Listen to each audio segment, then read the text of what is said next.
Fantastic Four First Steps. What if we made a movie about the comic book team Fantastic Four? With the guy from Scott Pilgrim that got covered in wiped cream. Now let's do one with the drum set from Whiplash. No, those were awful ideas. Let's put Pedro Pascal in it. Now it's a good movie. There is no small supply of CBMs anymore. I feel like I could walk out of my house and go get a coffee, and in the meantime, 5 new Spider-Man movies would have been announced, filmed, and released with no regards to the CGI being actually done.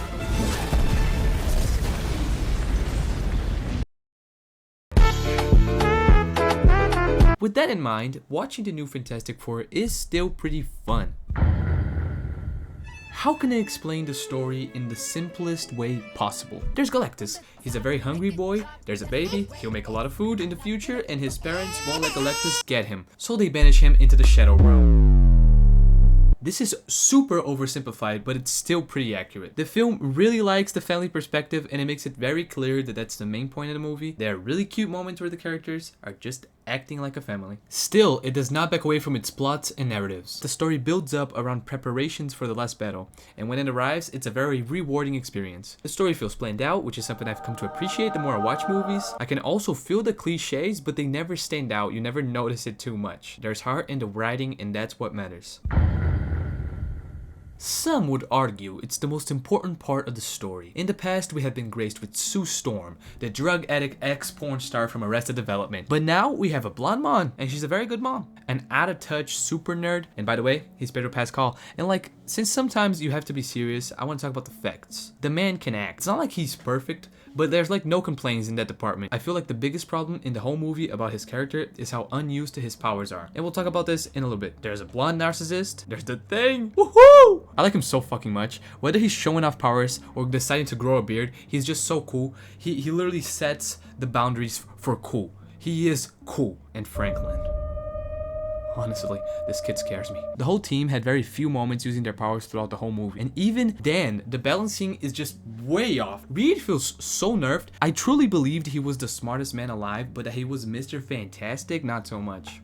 The Thing is also pretty inactive in the power scene. He mostly just uses it to show off, like I said before, or like at a single team attack at the end of the movie. The one who uses his powers the most is Johnny. He flies a lot, but like, not too much, not anything that stands out. Well, Sue uses her powers, but the only time where they're actually useful is when her baby is dying or when he's at risk of dying. That's when she's like, okay, I gotta do something. And then there's Franklin.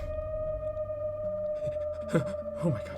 Now, outside of the Fantastic Four, we have the Silver Surfer, who's now a woman, and not surprisingly at all, it fits better than being a man. Her backstory is basically the same, but it's so effective. She's easily relatable, but kind of rushed, but it works. It feels weird, but it works. There's also Galactus. He's like a very hard character to adapt, because if you've read the comics, you just know, like, how the fuck do you make a devourer of words, a literal gigantic being fightable in live action? They wait for the nerf route, which is okay, I get it, it's fine, it doesn't impact too much the movie. Maybe he's like at the start of his eating career, maybe he'll get bigger later, I don't know. When he's fighting, he also takes a lot of attacks for no reason, so maybe he's just like a dumbed down version of Galactus, and he makes sure to always give the protagonist time to prepare. He's such a sweet villain. The retro advanced tech style looks so cool, but they're so advanced they can invent teleportation. Why can't they invent something even better to solve the issue, like instantly? I know they kind of do, but if they gotten to this point already, they can like not have any problems at all. Reed Richards can solve that with his brain. Why wouldn't Galactus have already come across the teleportation technology that Reed uses and mentions? This isn't the first time he's encountered a world with teleportation. Like, I don't feel like that's even possible. Are you telling me Reed Richards from this Earth specifically was the first being in the universe, this universe that Galactus is in, that discovered this? And how are they even going about to balance this out? Is Reed Richards gonna become like the ultimate weapon in a normal world where like his genius brain and logic and his son is just gonna be an instant win? Whatever happens, they're the trump card that ends every conflict. Cause look, that would be so boring. Reed Richards being a genius aside, seeing Franklin solve everything easily would be so boring. And seeing him nerfed out would also not do any justice to the character too. So it's just such a difficult thing to manage. How can you balance this out in a MCU scale? I don't know. Now, we've all seen Interstellar around here, and I think this movie makes space theory in shots up to par. When they come back from the journey, they tell the whole world that Galactus asked for too high a price, their son. And honestly, when I was watching, I thought that was so fucking stupid. Because literally every person's response to the fear of losing their world, losing everyone they love, is just gonna be to give him the baby. And the movie deals with that by Sue convincing people to protect the baby with a speech. But it makes sense. Compared to everyone that lives in this world, they're probably like gods. They have powers, they're at the top of the world, they're controlling every nation, they are making peace treaties. Basically, standing against them is basically just asking for death. If these guys wanted to be a dictatorship, they could. And I don't know how this isn't considered a dictatorship, because they literally can throw everything. And also remember, like, it's a fucking movie. I gotta stop being such a pain in the ass. Ow! The whole movie leads up to this. There's high stakes, tension, anticipation, and a whole lot of planning. After the world came together after one speech, they built literal teleportation towers to teleport the whole world away from Galactus. And just as they are about to escape, their plans go down the drain. The Silver Surfer has approached, and she's locked and loaded. Boom, bang, slang, blang, bang, blang. Every tower gone. But coincidentally, she left New York for last. As you do, right? Every villain in the whole universe, as you guys know, New York is the last thing you attack every single time, or the first place you arrive. Obviously, New York, center of the world. Everyone knows that. But there's something still willing to stand against her that has not given up, no matter how hard it gets. There's nothing stronger than it. It can bring people together, break them apart, and it made a man learn a whole new language. I believe behind every jokester is an actual human being, and Johnny is the proof of it. He falls in love for Shalimba, I think that's her name, and decides that's his literal calling. He learns her entire history with space message interceptions. Really convenient, by the way, and triggers a change of heart in her by showing her the words of the worlds that she slaughtered and their messages, their cries for help. It's something that's very unlikely to work, but it does. And the effort that he put into it ends up saving his whole world. I don't think she was unaware of these facts. I don't think she was unaware that she was a bad person doing bad things, but the emotional pressure was just enough to make her break. And then she leaves. And shortly after, Galactus arrives. He looks deep into the Statue of Liberty's eyes and keeps walking. What was up with that? That was weird, man. What the fuck? He's not too terrifying. But like, he's an actual threat. You know he's a threat. But since the whole city was evacuated, he just ends up destroying a ton of buildings with no casualties. So it's like you don't even care if he destroys things. It just looks cool. It feels cinematic and explosive and nice to see. It's not like they actually destroyed a town, right? Marvel wouldn't do that. And when they're standing against him, it feels like the Fantastic Four can't do anything. They throw everything they can at him, and nothing works. Even their plan to lure him into the teleporter fails, and it just doesn't seem like anything has any effect. And just as Mr. Fantastic is starting to make some progress, he gets literally stretched out, which is a poor adaptation from the comic books. And look, I'm not being picky about it. This is just disrespectful.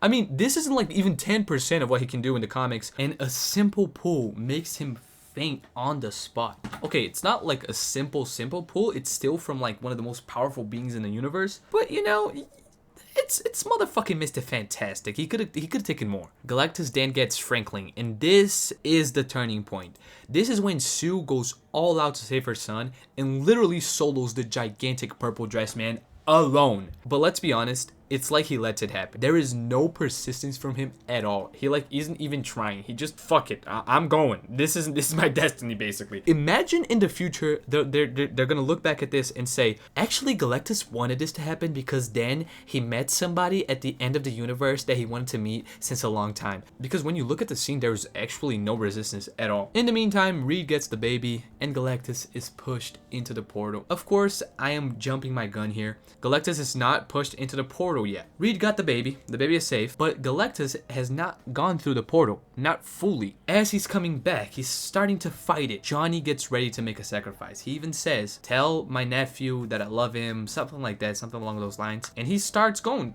you know, he starts flying right into Galactus to push him into the end of the universe. And then, bam! Shalimba sacrifices herself to save him. She makes the sacrifice in his place and pushes Galactus in with herself. Theoretically, she was watching all of it the whole time and decided to intervene just now, which makes sense. Maybe she also got some feelings for the hottie guy. Maybe he got through to her and she realized that she could actually change who she was right now. She could make up for what she did throughout this whole time. But before all of that happened, Sue was the first person that pushed him, and she used up all of her power. She's lifeless on the floor. You know, this is something that the MCU loves to do. It's like it wants to take a step, but it dips its toes and then goes back. At the start of the movie, I thought their whole world was gonna be eaten by Galactus, and then they would move to the Earth that we know in the MCU, the main Earth. But then, as the story is progressing, I'm like, okay, what? Wait, actually, they're gonna save the world. Okay, alright, I get it. And when this happens, I was thinking, alright, someone's gonna die. If it isn't gonna be Sue, it's gonna be Johnny. And Johnny goes to do the sacrifice, boom, doesn't die. Alright, fine. And then Sue is dead. And then I was like, holy shit, it did really happen. Someone did die. Can't believe this. They have the balls to kill one member of the Fantastic Four in the first movie they're in? Holy shit, that's crazy. But no, the baby brings her back with his blue eyes. And honestly, how the fuck do you even balance this? He brought someone back to life and he's a baby? And my whole expectation for someone dying just goes down the drain. All of it, all of my hopes and dreams for a death, gone. I think the hype around Doomsday is generally just gonna be high no matter what you do. It's just so easy. They can literally do or say anything, post a photo of Robert Downey Jr. naked on Instagram, and organically everyone's gonna talk about it. But this post-credit scene is a real try-edit. And they don't show Robert Downey Jr. face, but it's like, holy shit, that's fucking Doom, baby. Alright, after saying all of this, after making this whole video, my final thoughts on the movie is that it's basically good. There ain't much you can say about a good movie except that it's good. But you know, you can't compare it to this greatness. It's not even close. They're not even playing the same game, if I do say so myself. In the end, it isn't even performing up to Marvel standards. Allegedly, the movie is heading toward a flop. It's made 450 million around the world, which is by no means a low amount of money, but it needs around $600 million to break even, which is absurd. That is so much money. It just goes to show that Marvel is in another world when it comes to budget, and they just need to change their game plan. Someone in Marvel headquarters must have done a final call to actually make good movies, and I feel bad for that guy because he is 100% getting fired. He is strapped to a rope in the ceiling with a pool of piranhas on the bottom of him. They made so many shit movies, it seems like everyone just got tired of watching them. And shout out to the music. It feels like an orchestra just playing in your eardrums throughout the whole movie. It was amazing. It blended into every scene. If you're watching a movie, pay attention to the music and you'll notice how much work goes into it. Anyhow, that's what I wanted to talk about today. As always, thank you for watching. If you want to support the channel, please subscribe, leave a like, and I'll see you guys next Wednesday. Bye bye.